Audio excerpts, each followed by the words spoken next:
Hello, everyone. This is a recorded lecture for week 2 of the Information Assurance and Security 2 subject, which is about hardware vulnerabilities. Common hardware vulnerabilities can have a significant impact on information security, potentially leading to unauthorized access, data breaches, system compromise, and overall operational disruptions. Here are some examples of common hardware vulnerabilities and their impact on information security. First, we have firmware vulnerabilities. Firmware is the low-level software embedded in hardware devices. Vulnerabilities in firmware can allow attackers to exploit security weaknesses and gain unauthorized access or control over the device. The impact can range from unauthorized data extraction to complete device compromise, potentially leading to the loss of or theft of sensitive information. Next, we have physical security vulnerabilities. Hardware devices can be vulnerable to physical attacks, such as theft, tampering, or unauthorized access. This can result in the compromise of sensitive data, manipulation of hardware components, or the installation of malicious hardware that can intercept or modify data flowing through the system. The impact can severe, ranging from data breaches to compromised system integrity. We also have side channel attacks. Side channel attacks exploit information leaked through physical characteristics of the hardware, such as power consumption, electromagnetic emissions, or timing variations. These attacks can potentially bypass traditional security measures and expose sensitive information, including cryptographic keys or user authentication data. The impact can include unauthorized access, encryption, key extraction, or the ability to impersonate legitimate users. We also have hardware trojans. Hardware trojans refer to malicious modifications or alterations made during the manufacturing or supply chain process of a hardware device. These modifications can introduce hidden backdoors, unauthorized data infiltration capabilities, or other malicious functionalities. The impact can be severe, leading to unauthorized access, data leaks, or even the complete compromise of the system. Then we have insecure default configurations. Hardware devices can often come with default configurations that may have security weaknesses. For example, default passwords or insecure network settings that can make devices vulnerable to unauthorized access. We can experience that with newly installed um, network setups. Attackers can exploit these vulnerabilities to gain control over the hardware device, compromise the system it is connected to, or extract sensitive data. The impact can range from unauthorized access to complete system compromise. Lack of security update support. Some hardware devices may lack regular security updates or patches provided by the manufacturer. These leaves the devices vulnerable to known security vulnerabilities that can be exploited by attackers. The impacts can include unauthorized access, system compromise, or exposure to sensitive information. So it is crucial for organizations and individuals to be aware of these hardware vulnerabilities and implement appropriate security measures, such as regular firmware updates, physical security controls, and supply chain security practices to mitigate the risk associated with these vulnerabilities and ensure the integrity and confidentiality of their information.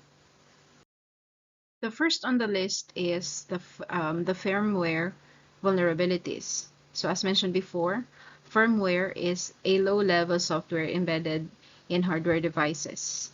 It is a security weakness or flaw present in the firmware of hardware devices. Firmware, again, is a software code that is embedded within a hardware to control its functionalities.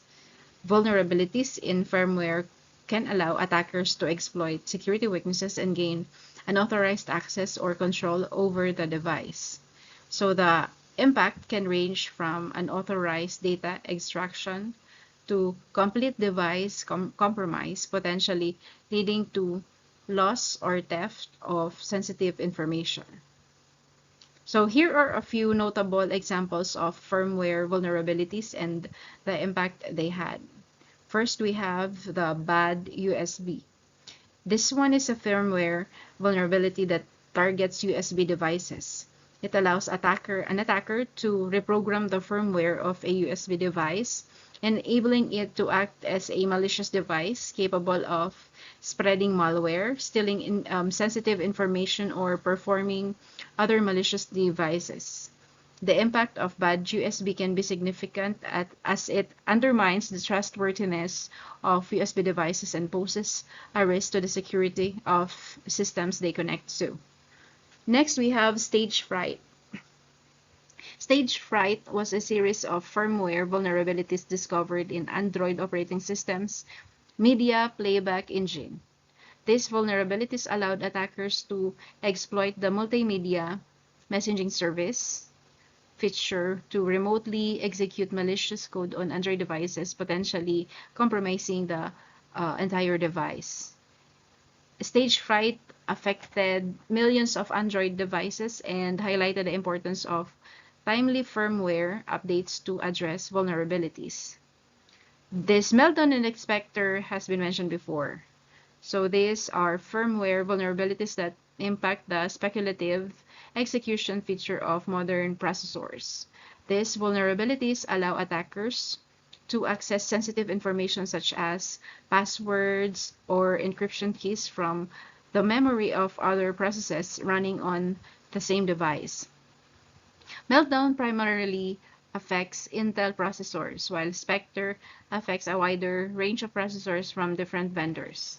These vulnerabilities demonstrated the critical need for firmware updates and patches to address vulnerabilities at the hardware level. We also have crack, or the key reinstallation attack.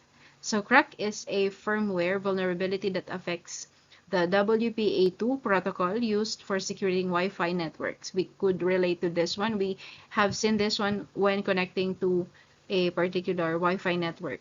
It allows an attacker to intercept and manipulate network traffic, potentially decrypting sensitive information transmitted over the network. This vulnerability highlighted the importance of firmware updates for both routers and client devices to mitigate the risk of wireless network attacks. So these examples illustrates the real-world impact of firmware vulnerabilities. They emphasize the need for regular firmware updates, security patches, and proactive approach to address known vulnerabilities in hardware devices. It is crucial for manufacturers to provide timely firmware updates and for users to apply these updates promptly to ensure the security and integrity of their systems and data. Next on the list is the physical security vulnerabilities. These refer to weaknesses in the physical protection measures of an organization's premises, hardware devices, or data centers. These vulnerabilities can be exploited by unauthorized individuals to gain physical access, tamper with equipment, steal sensitive information, or disrupt operations. Here are some common examples of physical security vulnerabilities. First, we have unauthorized access. This can arise from weak access control mechanisms such as inadequate or poorly maintained locks, lack of surveillance systems, or ineffective monitoring of access points. Unauthorized individuals can exploit these vulnerabilities to gain entry to restricted areas, leading to potential theft, tampering, or unauthorized access to sensitive information. We also have tailgating. So this occurs when an unauthorized individual follows an authorized person into a secure area without proper authentication. This vulnerability can be exploited by attackers who exploit the trust or courtesy of employees to gain unauthorized physical access to restricted areas. Then we have poorly secured data centers. Data centers house critical IT infrastructure and sensitive information. Physical security vulnerabilities in data centers can include inadequate access controls, weak perimeter security, lack of surveillance systems, or insufficient environmental controls. Exploiting these vulnerabilities can lead to unauthorized access, theft of equipment, or disruption of services. Then we have lack of proper asset management. Failure to track and secure physical access such as laptops, mobile devices, or storage media can create vulnerabilities. Stolen or misplaced assets can result in data breaches or unauthorized access to sensitive information stored on these devices. Then we have social engineering. So this is more interesting. So this involves manipulating individuals through psychological tactics to gain unauthorized access. Physical security vulnerabilities can be exploited through techniques such as impersonation, deception, or manipulation of employees to gain access to restricted areas or sensitive information. Then we have an inadequate physical monitoring.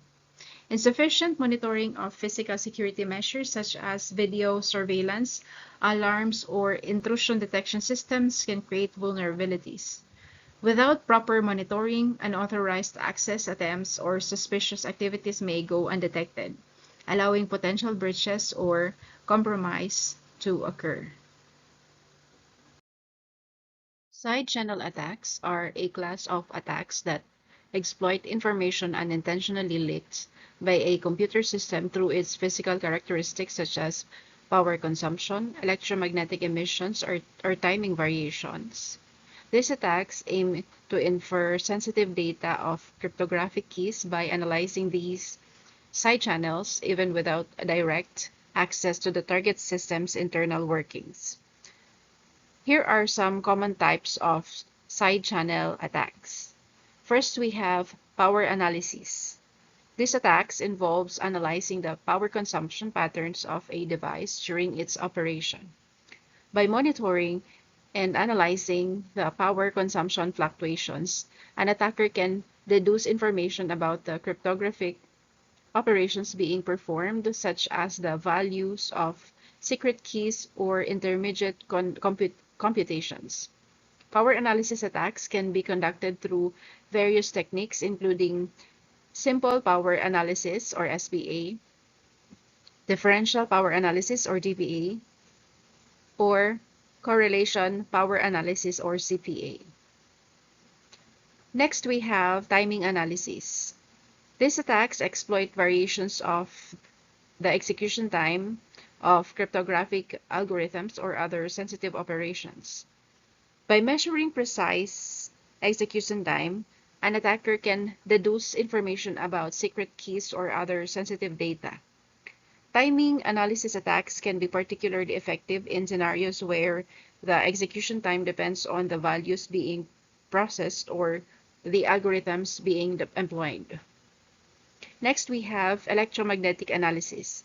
EM analysis attacks focus on analyzing electromagnetic emissions generated by a target device during its operations.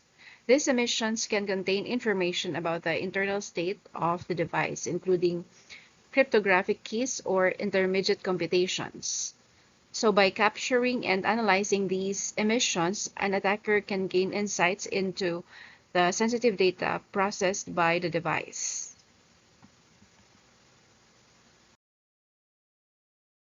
Next, we have the acoustic analysis. From the term acoustic, we know it's associated with sound.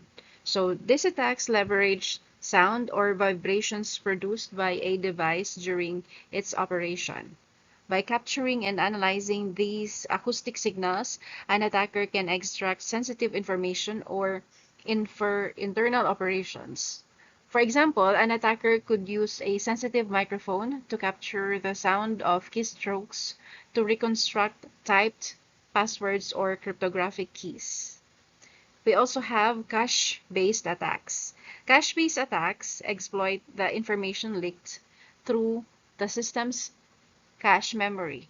By analyzing cache access patterns and observing timing variations, an attacker can infer sensitive information about memory access or cryptographic operations. Examples of cache-based attacks include cache timing attacks and cache side channel attacks. Side channel attacks pose significant threats to the security of cryptographic systems and sensitive information. The following are the mitigation strategies that can be done to remediate side channel attacks. First, we have implementing countermeasures such as constant time algorithms, which ensure that the execution time does not vary with sensitive data values. We also have applying cryptographic techniques like masking or blinding, which introduce randomization to protect against side channel analysis. We also have employing hardware level protection such as shielded enclosures or filters to mitigate electromagnetic emissions. Okay, next is designing secure software and hardware implementations that minimize side channel leakage. And lastly, conducting thorough security evaluations and testing, including side channel analysis during the development of cryptographic systems. By addressing side channel vulnerabilities and implementing appropriate countermeasures, organizations can strengthen the resilience of their cryptographic systems and protect data from side channel attacks. Hardware Trojans, also known as hardware implants or hardware backdoors, are malicious modifications or alterations made to hardware devices during the manufacturing or supply chain process. These modifications are intended to introduce hidden functionality or vulnerabilities that can be exploited by an attacker. So key aspects uh, of hardware Trojans include the following. So we have first the purpose. So hardware Trojans can serve various purposes depending on the attacker's objectives. Some Trojans are designed to provide unauthorized access to the compromised device, allowing attackers to gain control or extract sensitive information. It works the same or very similar with software Trojans. Others may be intended to sabotage or disrupt the device's normal operations. For the insertion methods, hardware Trojans can be inserted at different stages of the manufacturing or supply chain process. This can include the introduction of malicious components, alterations to existing components, modifications to the device's circuitry, or changes to the firmware or configuration settings. Attackers may exploit vulnerabilities in the supply chain or manipulate trusted entities involved in the device production to insert the Trojan. So detecting hardware Trojans is challenging due to their subtle nature, and complexity of modern hardware designs. They are designed to remain undetectable during normal operation and can be triggered by specific events or conditions. Traditional security mechanisms such as antivirus software or intrusion detection systems may not be effective in identifying Trojan hardware or hardware Trojans. Hardware Trojans can have significant impacts on information security. They compromise the confidentiality, integrity, and availability of the compromised device. They may allow unauthorized access to sensitive information, enable remote control of the device, or facilitate data exfiltration. In some cases, hardware trojans can cause physical damage, disrupt critical systems, or facilitate attacks on other connected devices or networks. Countermeasures, detecting and mitigating hardware trojans require a combination of technical and procedural countermeasures. This can include supply chain security measures such as validating the integrity of components and monitoring the production process. Physical inspection, imaging, and reverse engineering techniques can also help identify potential hardware trojans. Additionally, hardware and firmware integrity checks, along with secure boot processes, can aid in detecting and mitigating trojans during the device operation. Designing and verifying trustworthy hardware components and systems is essential in preventing trojans. This includes secure hardware design practices, robust verification processes, and thorough auditing of the supply chain. Implementing hardware security modules and using trusted manufacturing facilities can help reduce the risk of hardware trojans. Given the complex and interconnected nature of modern hardware devices, addressing hardware trojans require a multi-layered approach involving collaboration between manufacturers, supply chain partners, and end users. Continuous monitoring, threat intelligence sharing, and adherence to established security standards can help detect and mitigate the risks associated with hardware trojans. Okay, for the next hardware vulnerability, we have insecure default configurations.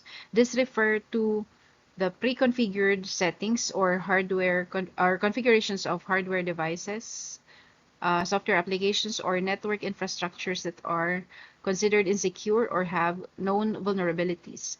These default configurations are often put in place by manufacturers or developers for convenience or ease of use, but they can leave systems vulnerable to attacks. So, some key points are provided in this slide. So, example of insecure defaults can include default usernames and passwords that are easily guessable or widely known, open to network ports or services that are unnecessary or unsecured, weak encryption settings, or lack of proper access controls. These configurations can make it easier for attackers to gain unauthorized access, exploit system vulnerabilities, or perform malicious activities. Insecure default configurations can have significant consequences for information security. Attackers can exploit these weaknesses to gain control over devices, compromise sensitive data, or disrupt services. Another example, default credentials can allow unauthorized access to devices or applications, leading to data breaches or unauthorized system modifications. So this is just a reminder for if ever you'll be starting to develop your system, as much as possible, do not use the super easy to guess passwords and those that can be found in the dictionary, because again, as I've mentioned before, as mentioned in this lesson, it could leave the system vulnerable to attacks. Open network ports or services can also expose systems to remote attacks, increasing the risk of unauthorized access or malware infections. Users often overlook the importance of changing default configurations or fail to understand the potential risk associated with them. This lack of awareness can leave systems exposed to attacks. Additionally, some users may not have the technical knowledge or skills to identify and address insecure default configurations, further increasing the risk of exploitation. So user awareness is also very important, especially for those users who are non-technical, which could be very common with the clienteles that you will have. The following are the mitigation strategies that would address insecure default configurations, which should be observed by organizations and individuals. First, we have change again, always bear this in mind to change default credentials. So immediately change default usernames and passwords to strong, unique credentials upon deployment of any hardware or software system. Use complex passwords that include a combination of uppercase and lowercase letters, numbers, and special characters. But of course, do not um, do something about mm, memorizing or not forgetting those passwords, because that's an inconvenience that you would experience with having a secured password. Disable or secure unnecessary services. You should disable any unnecessary network ports or services to reduce the attack surface. If a service is required, ensure that it is properly configured with secure settings such as encryption or access controls, and apply security patches regularly. Perform regular audits of system configurations to identify insecure defaults and correct them promptly. This includes reviewing settings for firewall, routers, servers, and any other network devices or applications in use. Security best practices.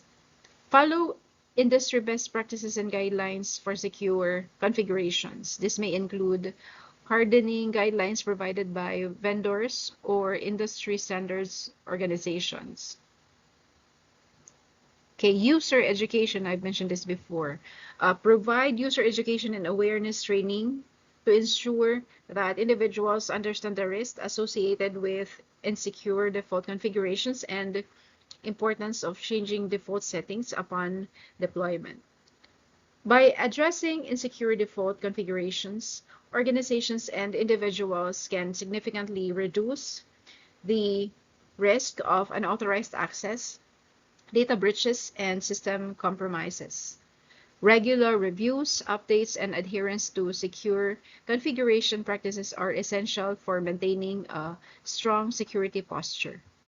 Okay, so we're now at the last topic for the hardware vulnerability, which is the lack of security update support. So this refers to the situation where software or hardware vendors cease providing security updates, patches, or fixes for their products.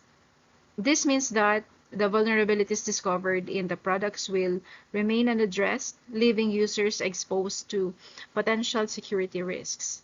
So here are some key points for this portion of the lesson. So end of life supports or end-of-life products.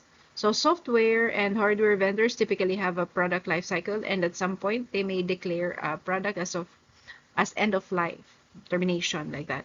So once the product reaches EOL, the vendor may discontinue providing regular security updates or patches, focusing resources on newer versions of products.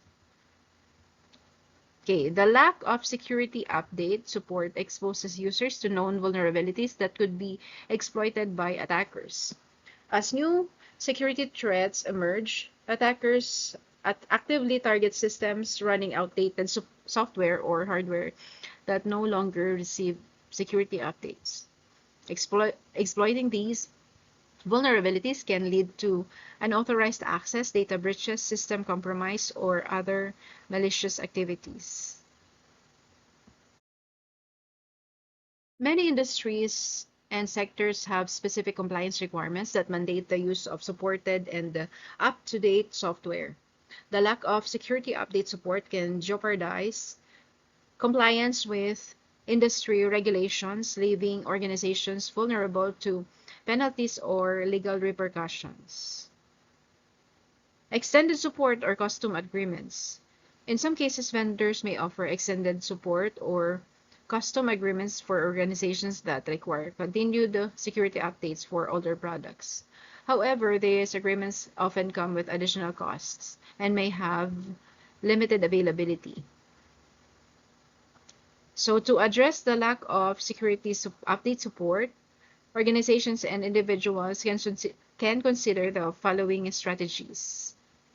First, we have regularly assess product life cycles. So stay informed about the life cycle of software and hardware products in use. Identify products that are approaching EOL and are no longer supported to plan for necessary updates or replacements. Implement vulnerability management. So we should establish a robust vulnerability management program to continuously monitor and assess the security posture of systems. This includes actively identifying vulnerabilities in unsupported products and implementing compensating controls or mitigation strategies where possible. Adapt virtual patching. In some cases where security updates are not available, organizations can implement virtual patching solutions. These solutions help mitigate vulnerabilities by applying network level or host level controls to filter or block malicious traffic targeting known vulnerabilities. Consider third-party supports. Explore the availability of third-party support or security vendors who may offer extended support services for unsupported software or hardware. This can help bridge the gap and ensure ongoing security updates. Assess the risk associated with unsupported software or hardware and develop a risk management plan that includes measures to mitigate the potential impact. This may involve isolating vulnerable systems from critical networks, implementing compensating controls, or planning for timely upgrades. Okay, so it is crucial to prioritize the security of systems and devices by keeping them up to date with the latest security patches and updates. Proactive planning, risk management, and regular monitoring can help mitigate the security risks associated with the lack of security update support. Okay, so this ends our lesson for the hardware vulnerability. So thank you for giving time to listen to this recorded lecture.